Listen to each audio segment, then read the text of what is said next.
రంగారెడ్డి జిల్లా కర్తాల్ మండలంలోని చిన్నవేంలోన్బాయ్ తాండాలో గిరిజన వాసులందరూ కలిసి హిందువుల ఆరాధ్య దైవమైనటువంటి ఆంజనేయ స్వామి విగ్రహాన్ని ప్రతిష్ఠిస్తే రాత్రే కర్తాల్ బటర్ఫ్లై సిటీ వెంచర్ వారు ఆ విగ్రహాన్ని తొలగించి ధ్వంసం చేసి ఈ విగ్రహాన్ని తీసుకొచ్చి ఇక్కడ పోలీస్ స్టేషన్ ముందల ఇక్కడ పడేయడం జరిగింది.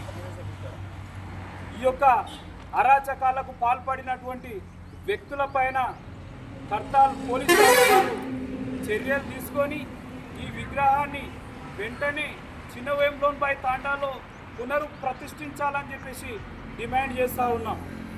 లేని పక్షాన కర్తాల్ మండలంలోని హిందూ బంధువులందరం గిరిజన తాండా వాసులందరం కలిసి శ్రీరామ దండుగా బయలుదేరి కర్తాల్ బటర్ఫ్లై సిటీని ముట్టడించి వారికి బుద్ధి చెప్తామని చెప్పేసి డిమాండ్ చేస్తున్నాం.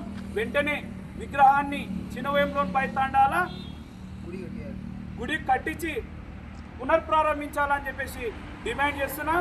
జై శ్రీరామ్, జై శ్రీరామ్, జై శ్రీరామ్, జై శ్రీరామ్. హిందువుల ఐక్యత, హిందువుల ఐక్యత.